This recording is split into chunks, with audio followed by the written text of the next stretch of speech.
الحمد لله رب العالمين والصلاة والسلام على رسوله الأمين وعلى آله وأصحابه ومن تبعهم بإحسان إلى يوم الدين.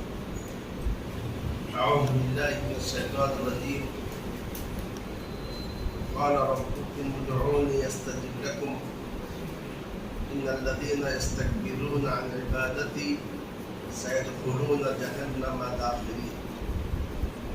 اور تمہارے رب نے کہا تم مجھے پکارو میں تمہارے پکار کا جواب دوں گا.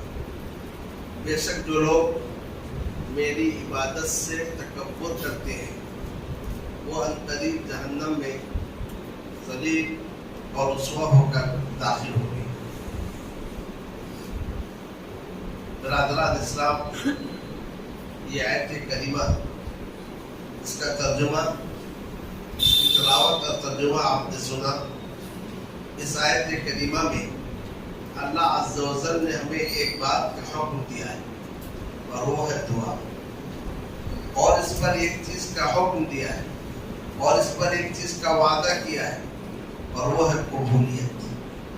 اور ان لوگوں کو دھمکی دی ہے جو دعا جیسی عبادت سے اعراض کرتے ہیں اور دعا جیسی عبادت کو حقیر سمجھتے ہیں، اور انہیں کہا کہ ایسے لوگ ذلیل و رسوا ہو کر جہنم میں داخل ہوں گے. اور اس آیت میں ایک اور بات بتائی گئی ہے، وہ یہ ہے کہ دعا عبادت ہے. برادران اسلام، دعا نہ صرف عبادت ہے بلکہ عبادت کے سارے انواع اور اقسام میں سب سے بڑی قسم، ساری عبادتوں میں سب سے بڑی عبادت ہے. ذرا دعا پہ غور کیجیے. دعا ایک ایسی عبادت ہے جس میں انتہا درجے کی ذلت کا اظہار انسان کرتا ہے. دعا کے اندر انتہا درجے کی عاجزی کا انسان اظہار کرتا ہے. دعا میں انسان انتہا درجے تضرع اور خشوع اور خضوع کا اظہار کرتا ہے. دعا کے ذریعے سے انسان اپنے رب کی جانب لوٹتا ہے اور انابت اختیار کرتا ہے. دعا جب انسان کرتا ہے ایک طرف اللہ تعالیٰ سے محبت بھی کرتا ہے اور دوسرے جانب اللہ تعالیٰ سے خوف بھی رکھتا ہے اور امید بھی لگائے اور آس بھی لگائے دعا کرتا ہے. تو گیا اس طریقے سے آپ دعا میں دیکھیں گے دعا کے اندر بہت ساری عبادتیں دعا کے اندر آ گئی ہیں. اس میں تسبیح بھی ہے، تحمید بھی ہے، اس میں اللہ کی بڑائی بھی ہے، اور اس طریقے سے انسان اس دعا کے ذریعے سے رب العالمین کے سامنے اپنی فقیری اور محتاجی کا اظہار کرتا ہے. تو وہ اس طریقے سے جب ہم دعا کو دیکھتے ہیں تو دعا کے اندر بہت ساری عبادتیں جمع ہو گئی ہیں. یہی وجہ ہے نبی اکرم صلی اللہ علیہ وسلم نے فرمایا الدعاء هو العبادہ، دعا ہی عبادت ہے. تو گیا دعا عبادت ہے. جب برادران اسلام دعا عبادت ہے تو اس دعا کو غیر اللہ کے جانب پھیرنا یا کہ غیر اللہ سے دعا کرنا یا غیر اللہ سے دعا مانگنا یہ شرک ہے، یہ کفر ہے. جیسا کہ اللہ تعالیٰ نے فرمایا وَمَن يَدْعُ مَعَ اللَّهِ إِلَٰهًا آخَرَ لَا بُرْهَانَ لَهُ بِهِ فَإِنَّمَا حِسَابُهُ عِندَ رَبِّهِ إِنَّهُ لَا يُفْلِحُ الْكَافِرُونَ. جو اللہ کے ساتھ کسی اور معبود کو پکارے جس کی اس کے پاس کوئی دلیل نہیں ہے تو اس کا حساب اس کے رب کے پاس ہے اور کافر لوگ کامیاب نہیں ہوں گے. اس کا مطلب یہ ہے جو اللہ کے علاوہ کسی اور کو پکارتا ہے یا اللہ کے ساتھ کسی اور کو پکارتا ہے وہ کافر ہے، وہ مشرک ہے، اور مشرک اور کافر کبھی کامیاب نہیں ہوں گے. دعا کی یہی وہ اہمیت ہے جس کی وجہ سے ہم انبیاء کرام کو دیکھتے ہیں کہ اپنے جملہ مسائل میں دعا کو اپناتے ہیں. اپنے جملہ مسائل کے حل کے لیے دعا کو اپنا وسیلہ اور اپنا ہتھیار بناتے ہیں. آدم علیہ السلام کو جب زمین پر اتارا گیا ان کی ایک لغزش کی وجہ سے، تو آدم علیہ السلام نے اس لغزش سے معافی کے لیے دعا کا سہارا لیا اور کہا ربنا ظلمنا انفسنا وَإِن لَمْ تَغْفِرْ لَنَا وَتَرْحَمْنَا لَنَكُونَنَّ مِنَ الْخَاسِرِينَ. اے ہمارے رب، بے شک ہم نے اپنے آپ پر ظلم کیا ہے، اگر تو ہمیں بخش نہ دے ہم پر رحم نہ فرمائے تو ہم خسارہ اٹھانے والوں میں ہو جائیں گے. تو اس دعا کا اثر کیا نکلا, اس دعا کا نتیجہ کیا نکلا؟ اللہ عز و جل نے فرمایا ثم اصطفاہ ربہ فتاب علیہ وہدی, پھر اس کے رب نے اسے چن لیا, ان کے توبہ کو قبول کی اور انہیں ہدایت سے نوازا. تو گویا دعا کے ساتھ قبولیت آتی ہے. جیسا کہ اللہ تعالیٰ نے فرمایا ادعونی استجب لکم, تم مجھے پکارو میں تمہارے پکار کا جواب دوں گا. نوح علیہ السلام کو ان کی قوم نے ستایا, یہاں تک کہ کہا مجنون وازدجر, یہ تو پاگل ہے, ایک حقیر انسان ہے. تو ایسے موقع پر نوح علیہ السلام اللہ عز و جل کی جانب لوٹے اور دعا کو ہی اپنا ہتھیار بنایا. اللہ عز و جل نے فرمایا فدعا ربہ انی مغلوب فانتصر. تو نوح علیہ السلام نے اپنے رب کو پکارا اور کہا اے میرے رب میں مغلوب ہوں, یہ قوم مجھ پر غالب ہو چکی ہے, میرا مذاق اڑا رہی ہے اور اس طریقے سے میرے لیے سارے راستے تنگ کرتی ہے. فانتصر, تو میری مدد فرما. تو اللہ عز و جل نے ان کی دعا کو اس طریقے سے قبول کی کہ آسمان سے بھی پانی برسا, زمین سے بھی پانی ابلا. جو نوح علیہ السلام کے ساتھ ایمان لائے تھے, نوح علیہ السلام کو اور ایمان لانے والوں کو کہا کہ کشتی میں سوار ہو, اور پورے کے پورے لوگوں کو ہلاک و تباہ و برباد کر دیا گیا. تو آپ نے دیکھا دعا کی کیسے تاثیر ہوتی ہے. ابراہیم علیہ السلام نے اپنی عمر کی لمبا وقت گزار دیا, بڑھاپا تک پہنچ گئے, اولاد نہیں ہوئی. تو اللہ عز و جل سے دعا کی ربی ہب لی من الصالحین, اے اللہ تو مجھے نیک اولاد دے. اس کے نتیجے میں اللہ عز و جل نے انہیں اسماعیل علیہ السلام عطا کیا, اور اسماعیل علیہ السلام کے ساتھ اسحاق علیہ السلام کی بھی بشارت کی. بلکہ ہمارے نبی صلی اللہ علیہ وسلم کی بعثت کے پیچھے ابراہیم علیہ السلام کی دعا ہے. جیسا کہ رسول اکرم صلی اللہ علیہ وسلم نے فرمایا میں اپنے باپ ابراہیم کی دعا ہوں اور اپنے بھائی عیسیٰ کی بشارت ہوں. کیونکہ ابراہیم علیہ السلام نے دعا کیا تھا ربنا وابعث فیہم رسولا منہم یتلو علیہم آیاتک ویزکیہم ویعلمہم الکتاب والحکمہ. اے اللہ انہی میں سے, یعنی مکہ والوں میں سے کہ رسول کو بھیج جو ہم پر تیری آیتوں کی تلاوت کرے اور ان کا تزکیہ کرے, کتاب حکمت کی تعلیم دے. تو اس کے نتیجے میں اللہ عز و جل نے مکہ والوں میں نبی اکرم صلی اللہ علیہ وسلم کو مبعوث کیا. تو نبی صلی اللہ علیہ وسلم ابراہیم علیہ السلام کی دعا ہے. اور عیسیٰ علیہ السلام نے بشارت دی تھی کہ میرے بعد ایک رسول آنے والا ہے جس کا نام احمد ہے. تو آپ عیسیٰ علیہ السلام کی بشارت ہو. اور اسی طریقے سے آپ دیکھیں گے موسیٰ علیہ السلام کہ موسیٰ علیہ السلام فرعون سے اور اس کے لشکر سے ڈرتے ہوئے مصر سے بھاگ رہے ہیں, اور مصر کے حدود کو عبور کر کے مدائن پہنچے جہاں پر ان کو کوئی جاننے والا نہیں اور کوئی رہنے کے لیے کوئی جگہ نہیں ہے. تو ایسے موقع پر دعا کرتے ہیں ربی انی لما انزلت الی من خیر فقیر, اے میرے رب جو خیر بھی تو نازل فرما میں اس کا محتاج ہوں. تو اللہ عز و جل نے اس دعا کو یوں قبول کی کہ انہیں رہنے کے لیے گھر بھی مل گیا, زندگی گزارنے کے لیے بیوی مل گئی, اور گزر بسر کے لیے بکریاں چرانے کی نوکری بھی مل گئی. تو میں دعا سے آپ نے دیکھا مسائل کیسے حل ہوتے ہیں. اور یوسف علیہ السلام کی دعا بھی معروف ہے کہ یوسف علیہ السلام نے کہا تھا اے میرے رب جیل مجھے زیادہ پسند ہے اس سے جس کے جانب میں مجھے بلاتی ہے. آخر واقعہ ایسا ہوا کہ جیل میں گئے اور پھر جیل ہی سے ان کی بارات ہوئی.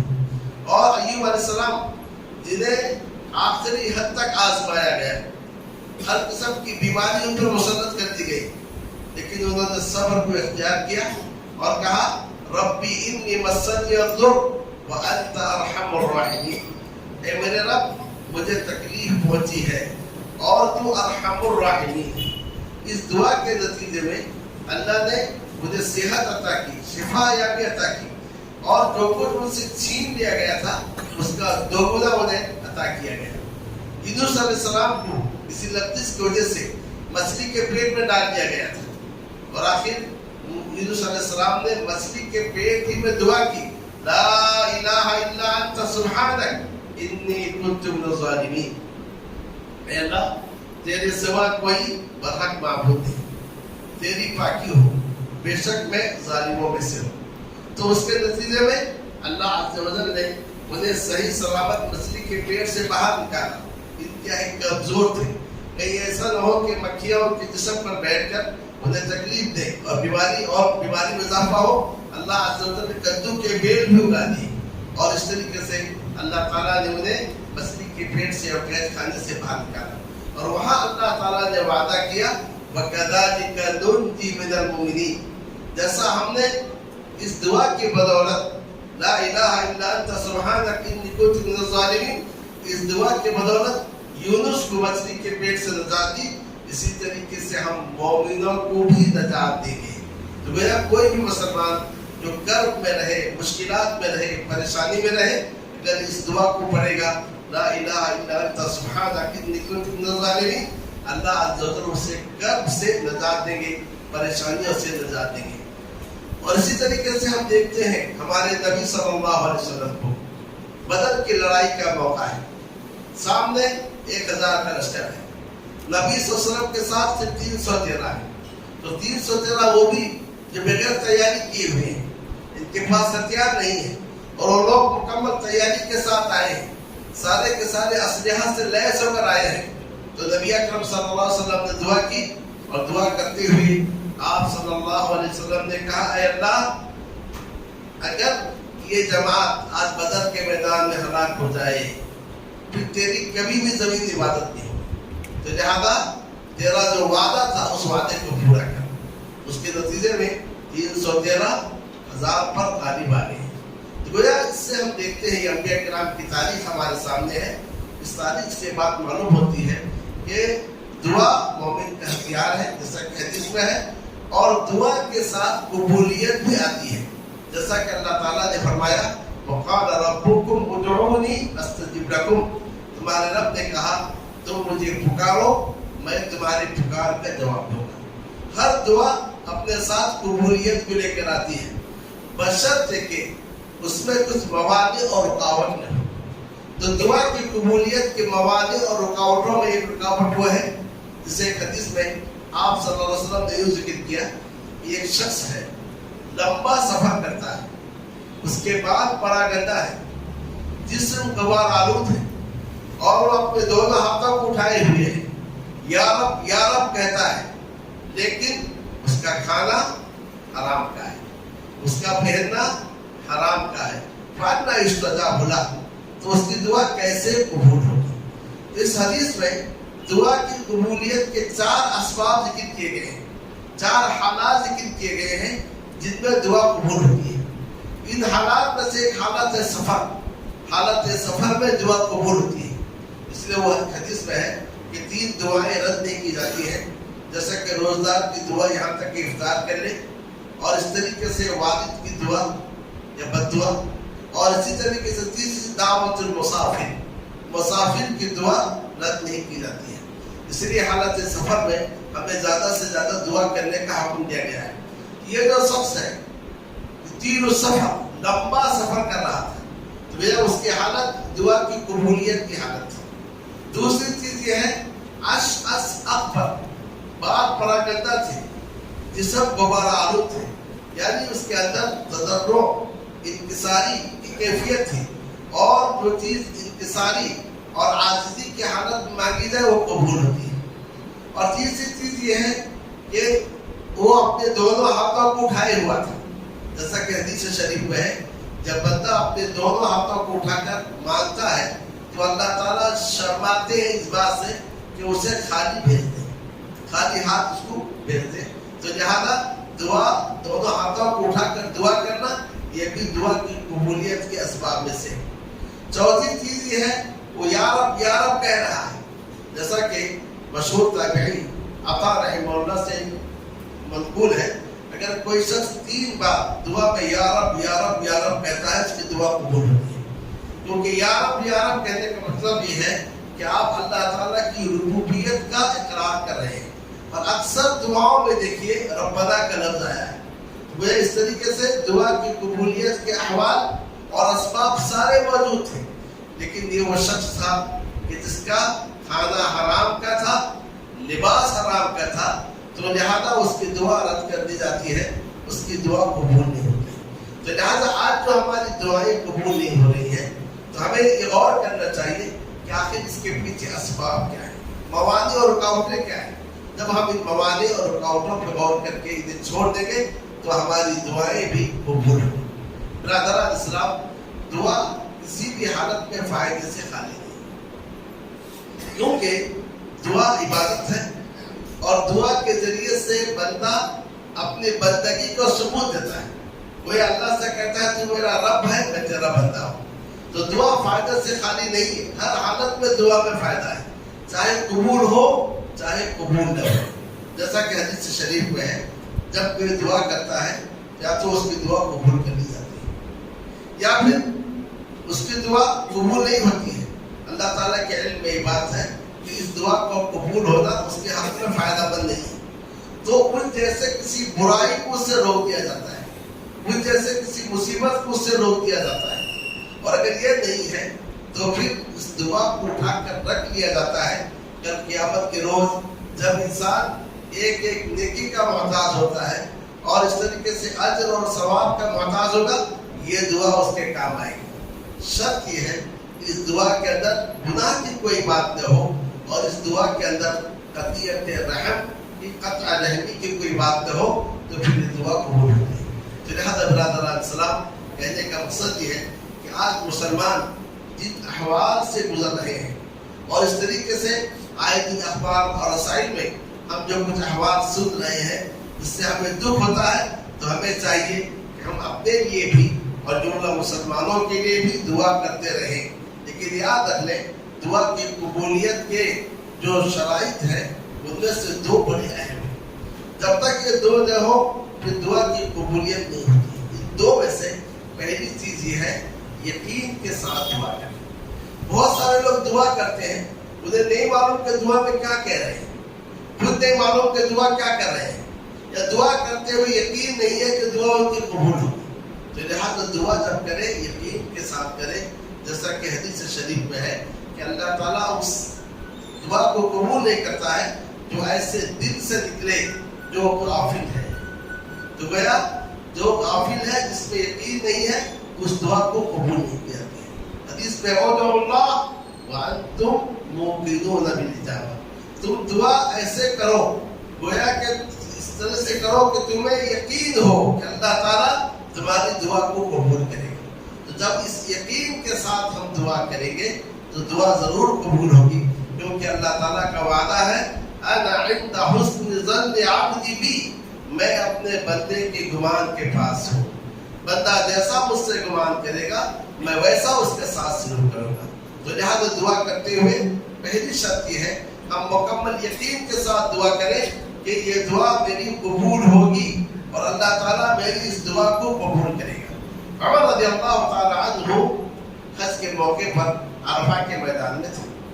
اس دوران میں آپ دعا کر رہے تھے، اے اللہ تم مجھے مدینے میں وفات دے اور شہادت کی موت دے۔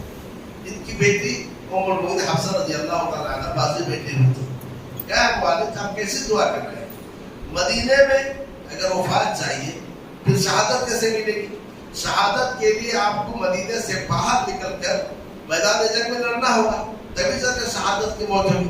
کہا میں نے دعا کر دی، اب پورا کرنا اللہ عز و جل کا کام ہے۔ حج سے واپس آئے، پھر وہ واقعہ ہوا جو آپ جانتے ہیں کہ نماز پڑھا رہے تھے، پیچھے سے ایک مجوسی غلام نے وار کیا اور اس وار کو تاب نے لائے، 3 دن میں ان کو وفات ہوئی۔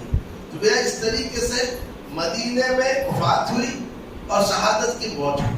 تو لہٰذا ہمیں چاہیے دعا کریں مکمل یقین کے ساتھ، جیسا کہ خود عمر رضی اللہ عنہ کہتے ہیں کہ انی لا احمل وهم الاجابہ، مجھے اس کی فکر نہیں ہوتی ہے کہ میری دعا قبول ہوتی ہے یا نہیں ہوتی ہے، مجھے اس کی فکر ہوتی ہے کہ مجھے دعا کی توفیق مل رہی ہے، دعا کی توفیق نہیں مل رہی ہے۔